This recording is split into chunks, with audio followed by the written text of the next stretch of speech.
Welcome back. I'm Rajni Bhatt, your political science teacher from Ardent Progressive School. Students, today we are going to start our second chapter of Book 1, and the name of the chapter is The End of Bipolarity. Students, with the help of our first chapter in this Book 1, we came to know about the strained relationship between USSR and US in the form of Cold War. We came to know about the different countries which joined both superpowers USSR and US in the form of Western Alliance and Eastern Alliance beta. Then we came to know about the different countries which got their independence recently and they did not have any kind of interest to join neither USSR nor US. So a very different way they paved for themselves to work separately with freedom and equality. And that way was named as the organization NAM, NAM, Non-Aligned Movement. It was founded by 5 countries first. Indonesia was there, Yugoslavia was there, India was there, Ghana was there, and Egypt was there. So those 5 countries were the founder countries of NAM organization and worked very hard to reduce the strained relationship between USSR and US for many a times. Then we came to know about the dependency of superpowers also on small countries. Although we came to know that superpowers had a lot of power in different ways, in the form of army, in the form of nuclear weapons and all. Even then, we came to know that yes, the superpowers also need the support of small countries. Why? We knew about those reasons also. For getting the vital resources like oil and minerals, for getting the appropriate location to keep on an eye on the enemy's camp, to get the proper area, okay, for doing the testing and all of different nuclear weapons or missiles too. And at last, with the help of those small countries, these 2 superpowers, okay, got the chance to enhance their economic status better. How? I shall tell you right now also. I told you that time also. Better small countries paid handsome money, means lot of money to those 2 superpowers for getting the protection from those 2 superpowers sides better. Okay, whatever small countries were there which joined Western Alliance or Eastern Alliance, they got full support of those 2 superpowers separately, and in return they gave a huge amount of money to those 2 superpowers better. And in this way, superpowers became too able for enhancing their economic status. Then better we came to know about the role of NAM organization. Okay, the different countries which were the founder countries of NAM organization always discussed in their different conferences about the foreign issues, the strained relationship which was increasing so rapidly between 2 superpowers. Sometimes those countries thought about the different steps to take against reducing the burden of strained relationship between USSR and US. Okay, and better, ultimately many countries, when first conference was there of NAM organization, at that time 25 more countries joined that organization after getting motivation and inspiration to see their work. And in 2006, when 14th conference was there, 116 member countries were there and 15 observer countries were also there which were present there for observing the work style of NAM organization. And if those 15 countries would get inspired to see their work, definitely those countries would join NAM organization. Okay beta? So in this way, really a drastic change was there all over the world. Instead of joining the 2 superpowers, many countries were getting motivation to work separately. Then we came to know about the different steps which were taken by NAM organization for the improvement, for the betterment of the world better. As I told you in my previous session that a kind of economic order was also there, having the global trading system better to enhance the economy of the countries which were the part of NAM organization. Why? The countries which were the part of NAM organization beta, those countries were totally poor. Okay. So for the enhancement of their economic status beta, many steps were taken. Okay. The countries which were the part of NAM organization should be free to use their resources. Then the use of technology should be very cheap, so that these poor countries can also be able to use the technology. Then support of Western markets should also be there for these poor countries, so that these countries can sell their items in that market also with good price, and in return these countries can earn good money with them. Okay, so in this way at last we came to know about the role of country India also better for the reduction of the strained relationship between USSR and US. Okay, India got the full power to take any international decision without having the pressure or threat of superpowers, and for many times India took many decisions where India did not change its decision better. Then in this way we came to know that for many times without any pressure or threat of superpowers, India helped so many neighboring countries also in the time of need. For example, Bangladesh. Okay, India gave the help in the form of army there. Okay, to have a control on the situation. And at last, okay, we came to know that time to time when India needed the support of USSR as well as US, both superpowers stood with country India to tackle any situation. Now students, today the chapter which we are going to start, it's totally based on the end of bipolarity, the role of two superpowers, the domination of two superpowers all over the world, how it got to be ended. Now with the help of the second chapter we have to discuss better. Okay, so now the first subtopic which we have to discuss today is meaning of bipolarity. Students, in my previous session only I told you the meaning of bipolarity. Okay, bipolarity is the situation where the economic growth, the traditional religious growth and the political growth of the whole world totally depend on the relationship, okay, on the relationship between two superpowers, USSR and US. This situation is known as bipolarity. Again I am repeating, listen carefully. Bipolarity refers to the dependency of economic, political and traditional growth of the world on the relationship between two superpowers, USSR and US beta. And as a result, what happens in this situation beta, it can create hindrances for many countries to have the opportunities for being developed all over the world. Really better. With the help of previous chapter we came to know that the whole world was divided into two divisions, Western Alliance and Eastern Alliance.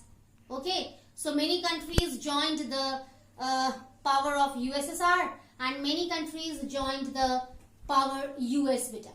So in this way those countries were totally dependent, okay, on those two superpowers. For each and everything they had to wait for the approval of those two superpowers. So in this way what happened beta, the many countries, okay, lost their power to work freely, separately for their development and progress beta. Totally so many hindrances were there, obstacles were there in front of those small countries for being developed and progressed, because for each and everything they had to take permission, they had to take approval from those two superpowers wherever they joined. Now second subtopic is beta, the meaning of Soviet system. Yes, first we have to understand the formation of USSR. USSR. Beta, the United, okay, state, you know that, was totally against USSR as the superpower, beta. So what happened, beta? The USSR, okay, was formed just after the Russian Revolution in 1917, beta. Okay, many countries got united, okay, and in the form of USSR, it came in front of the world as the superpower. Okay, now what happened, beta? Russia was there, okay, Ukraine was there, Belarus was there, and in the same way, so many countries were there to form USSR, beta. Okay, now what happened? The USSR was formed after the Russian Revolution in 1917. As I told you right now, that USSR was formed just after the Russian Revolution in 1917, beta. It had the ideology of socialism and egalitarian society with opposition of capitalism. Okay, beta? When USSR was formed with the help of so many countries after the Russian Revolution, so at that time, the ideology for the establishment of USSR was totally based on socialism and egalitarian society, where equality could be there for all the people of the society. Okay, so that kind of ideology was there of USSR, and that ideology was totally against of capitalism, where capital can be there in the hand of few people. Few people can be richer and richer in comparison of other people. This is called capitalism, when money is not distributed equally among all the people. Few people are poor, few people are rich. Okay, so the ideology of USSR was totally, okay, against of that. Now next is, beta, after Second World War, most of the Eastern European countries joined USSR for its support. Beta, in our previous chapter also we discussed about that. Okay, when two superpowers came in front of each other, then those superpowers started doing the expansion of their areas or territories. So the whole world was divided into two divisions, Western Alliance and Eastern Alliance. So under Eastern Alliance, beta, we came to know that many Eastern European small countries joined, or we can say decided to join USSR. Okay, now after that, beta, the result was there in the form of enhancement in its economy, except of like US. Yes, beta. Okay, so as a result, what happened when many small countries joined USSR? So the economy of the USSR was going to be enhanced so rapidly, but exceptional case was there, not just like US. Students, we have to discuss our next subtopic, that is the enhancement in the power of USSR. As I told you in my previous subtopic, beta, that many countries, many Eastern European countries decided to join USSR, and in this way, after joining of those countries, there was a rapid increase in the power of USSR. Now what type of a rapid increase was there? Now we have to discuss about that. USSR had a rapid increase in its economy by getting support of small countries. As many Eastern European countries decided to join USSR, beta, so automatically the economy of USSR got enhanced. How? As I told you in my previous session also, and today also, beta, in the beginning, that when small countries joined USSR, so in return for getting the protection or support of the superpower USSR, those small countries were supposed to hand some money, means good amount of money, to USSR, okay, for the maintenance of the army of USSR. So for all these purposes, small countries paid lot of money to USSR, and automatically the economy of USSR, that superpower, got enhanced. Now next is, beta, USSR became more powerful politically also by getting help of leaders of various countries. As we have come to know, beta, that many small countries joined USSR. So time to time, the leaders of USSR always got the support, the cooperation of different political leaders who were belonging to different small countries, beta. Really, in this way also, USSR got politically powerful, beta. Okay. Next was, it increased its power in the form of collection of nuclear weapons. Yes, beta. If many small countries joined USSR, so time to time USSR tried to take the help of their nuclear weapons, beta, for testing and sometimes for using against any enemy country, beta. So that was also a kind of enhancement in the power of USSR if USSR started getting support of small countries in the form of different nuclear weapons or missiles too. Now next subtopic which we have to discuss here now is the disintegration of USSR. Students, from the beginning we are coming to know about the superpower of USSR, beta. Okay, how USSR got too powerful, beta, by getting the support of different countries and all. Okay, but later on, beta, a drastic change was there in the whole countries of the world, beta. First step we discussed in our previous chapter only, with the establishment of the organization NAM.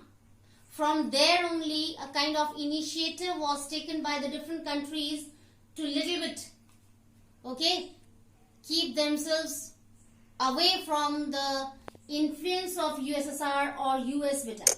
Okay, so what happened, that a kind of integration was there of USSR, we have to discuss here, beta. First point is, Mikhail Gorbachev, the General Secretary of Communist Party of USSR in 1985, decided to reform the system. Okay, Mikhail Gorbachev, okay, he became the General Secretary of Communist Party of in USSR. So beta, he decided, okay, after becoming the General Secretary, really he felt that something should be there in the form of change in the system of USSR, beta. Because most of the countries were facing so many problems under the domination of USSR, as I told you in my previous subtopic, that the small countries which joined USSR were not free to take any decision, okay, politically or economically or socially. No freedom was there. So what happened, beta? Gorbachev, after becoming the General Secretary in 1985, decided that something should be there in the form of change or amendment in the system of USSR. What did he do? He introduced economic and political reform policies of perestroika, means restructuring, and glasnost, means openness, which were criticized properly, beta. So what did he do? He tried to bring a kind of transparency, okay, transparency in the working process of USSR. Whatever USSR decided to take any step, it should go to the common people of different countries very perfectly, beta. So in this way, Gorbachev decided that politically and economically, okay, all the things, the whole system should be reconstructed and or restructured, as well as the openness should be there. Transparency means whatever countries were there should have the chance to know about the steps of USSR. Not in this way that under pressure or threat, those countries were not allowed to speak or to ask something to USSR. That situation should be removed. In this way, Gorbachev thought, beta. But ultimately, his policies were totally criticized by the different intellectuals or many people in the society, beta. But the next point will tell us the whole story, beta. But common people really supported him. Even after a coup in 1991, they really wanted equality and liberty for them. Beta, in 1991, a kind of coup was there. Means a sudden violent decision to bring change in the government, beta. Okay, so here we have to include military power also beta for cope and all. So what happened in 1991, a kind of cope was there, okay, just because of the policies of Gorbachev, but beta common people, okay, common people did not give a kind of refusal to the policies which were framed by Gorbachev beta. They were quite happy to give support to those policies because really they needed some changes in the system of the USSR. The people of different small countries were so happy to come to know about the different policies framed by Gorbachev, okay, and they gave their full support to him and really wanted to establish equality and freedom in the system of USSR beta. After that beta, what happened? Russia, Ukraine and Belarus, the three major republics of USSR, decided to make them free from USSR beta. Okay, so what happened regarding integration, disintegration of USSR beta, we came to know at last that Russia, Ukraine, Belarus, those kind of major republics which were the part of USSR also decided, okay, to be free from the pressure or threat of USSR, from the influence of USSR beta. Okay, now the next subtopic is beta. Before that we have to discuss one more point.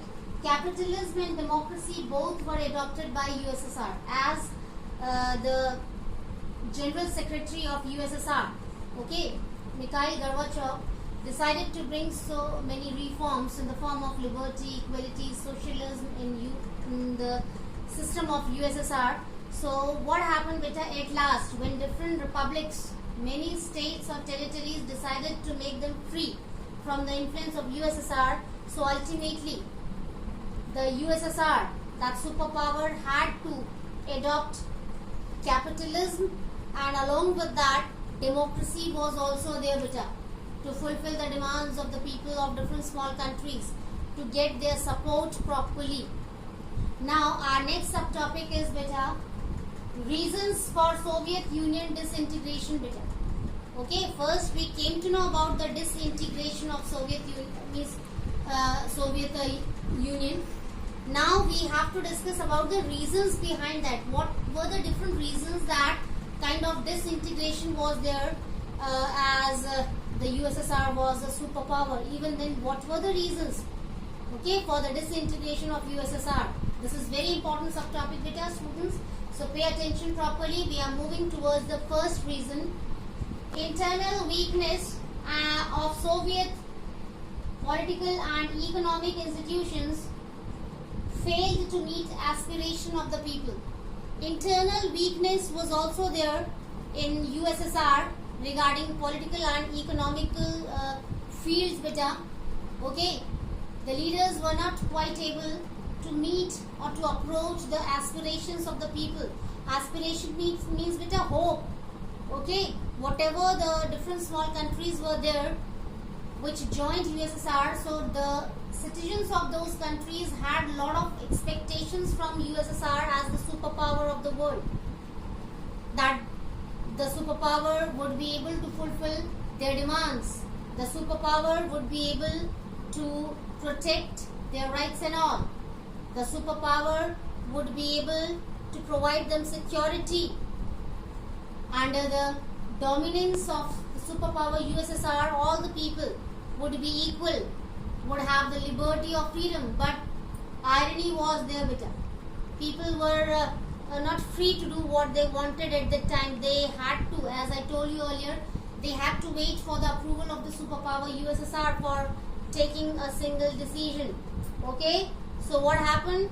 USSR was not quite able to approach the expectations of the common people better. That was the major reason for the disintegration of USSR. So many countries started agitating against that superpower, okay, started protesting against the system of USSR, okay, and ultimately a kind of disintegration was there of the superpower USSR. Next is beta, misuse of resources of Soviet for maintaining nuclear and military fields.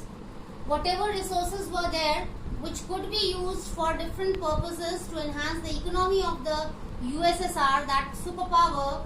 So instead of doing all those things, the resources were going to be used by the USSR only for the maintenance of military as well as the nuclear weapons, which was not a positive sign for the enhancement or betterment of the economy of USSR as well as the different people who were belonging to different small countries. Okay, most of the resources were getting wasted only for the maintenance of your nuclear weapons and military. The whole development of any country could not be dependent, okay, on only the progress of military or your nuclear weapons. It cannot be possible. If we need overall development of any country, so each and every field should be progressed or developed. Political field, economic field, social field, cultural field, okay, religious field, traditional field, whatever fields could be there, each and every field should get the chance to be flourished or developed perfectly. But in case of USSR and its system, something else was going on. Means the resources were going to be wasted only for the maintenance of military as well as your nuclear weapons, which was not totally able to convince the support of the people. People did not want only the use of nuclear weapons. People did not want only the support of military. People wanted something else also for their better lifestyle, better public facilities, better facility of education, better facility of healthcare, better facility of transportation, better facility of getting new employments or jobs. It could be able to enhance the economy of the country or to provide the better lifestyle to the people rather than wasting resources only for military and the nuclear weapons. That was also a reason for the disintegration of USSR. People decided to deny for supporting USSR. Next point is, it was observed that Gorbachev's ideology of equality and freedom was going on very slow to be followed. Okay, it was also found that whatever changes Gorbachev wanted to bring in the system of USSR, that process was going on very slow. People were not coming to know about the ideology of Gorbachev so fast. Okay, so that was also a kind of the reason for the disintegration of USSR. Next was rise of the sense of nationalism, devotion and love, okay, which motivated people to be independent from the pressure and threat of the superpower USSR. Yes, this is one of the major reasons for the disintegration of USSR. The rise of the sense of nationalism, okay, where people started loving their own countries, where people started thinking for the freedom of their country rather than to get the dominance of any superpower. People came to know about the fraternity, people came to know about the liberty, that really they should be free from any kind of pressure or threat of any another country, whether it could be USSR or US. All the people got a kind of motivation to come to know about the efforts of different people in different countries who were fighting for their independence, who were fighting for their sovereignty of the country.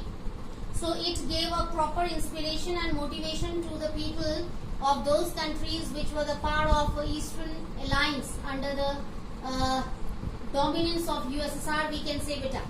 Okay, so people, they got inspired too much, okay, to be free from the pressure and threat of Soviet Union.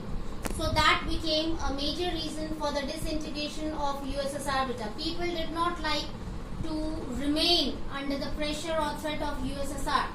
They really wanted that they should have their freedom in their own country. They should be free to frame rules and regulations for their country on their own. Okay, so in this way, we came to know about the different reasons for the disintegration of USSR, which was known as the superpower of the world, beta, which had a lot of power in the form of army as well as nuclear weapons, beta. But due to these reasons, beta, there was a kind of disintegration, a kind of separation among the different republics which were totally responsible for the formation of USSR, beta, especially Russia, Ukraine and Belarus. Okay, those three major republics decided to be separated from USSR. It was a kind of shock for USSR, beta, that different small countries decided to be free from the dominance of USSR, beta. So that's in this session, beta, from the beginning I want to tell you what did we do today. We came to know about the meaning of bipolarity, where we came to know about the meaning of this bipolarity. It's a kind of situation where the economic growth, the political growth, the cultural growth, the religious growth, the social growth, all these kinds of growth of the world depend on the relationship between the two superpowers. Especially we have to take the names of USSR and US here, beta. After that, beta, we came to know about the different changes which came after the USSR, the formation of USSR. Before that, we came to know about the reason for the formation of USSR. Okay, USSR, that superpower, came in existence after Russian Revolution in 1917. Okay, it had the ideology of socialism, equality, freedom, democracy, rather than capitalism or any other thing which could not be favorable for the welfare or goodness of the people, beta. Okay, then what happened, beta? After that, many countries decided to join the dominance of USSR to get its support in case of any battle, in case of any war. And then USSR became the superpower. After that, beta, we came to know about the different ways that helped USSR to enhance, to increase its power, beta. Political power was increased after getting the support of small countries and their leaders. Economically, USSR became too strong, okay, because the small countries which joined USSR gave full support to USSR for using the resources and all, okay. And then we came to know about the disintegration of USSR, beta. In 1985, when Gorbachev became the General Secretary of Communist Party in USSR, so really when he came to know about the system of USSR, he became too disappointed and decided that something should be there as the reform in the system of USSR. So he brought the ideology of socialism, democracy, equality, freedom for all the people of the world, which was totally criticized by many countries, beta. But ultimately, beta, we came to know that common people of different countries really gave full support to the ideology of Gorbachev, because they really wanted to get the freedom and equality for themselves rather than the dominance of USSR, where they were not free to take any decision without approval of USSR. No political freedom, no economical freedom, no social freedom, no religious freedom. Okay, so people were getting fed up of all those things, beta. And at last we came to know about the different reasons for the disintegration of USSR, beta. Internal weakness was there. Whatever republics were there, they did not have unity among themselves, beta. Okay, every republic was trying to declare itself the independence state, beta. Okay, now after that what happened? Misuse of resources, as I told you, beta. Okay, whatever resources were there, excuse me, United Soviet, okay, or Union Soviet we can say, decided to use for the maintenance of nuclear weapons and military, rather than using those resources for the welfare and goodness of the common people. So in this way what happened? United States, okay, as was working properly for its people. In comparison of that, USSR became too weak to approach the expectations of the common people of different small countries. Whatever people were wishing from USSR side to do for themselves. Okay, so it was not going on in a systematic way or in a proper way. Next was, whatever policies or ideologies were there of Gorbachev were not going to be activated very fast with him. Okay, and at last the sense of nationalism, the sense of liberty, the sense of equality, all those things motivated the people from different countries to stand against the dominance of USSR and to work for their separation from USSR in the form of independent territories or states. So that's all for today's session, students. We will meet again in our next session with new subtopics. Till then, take care. Have a nice day.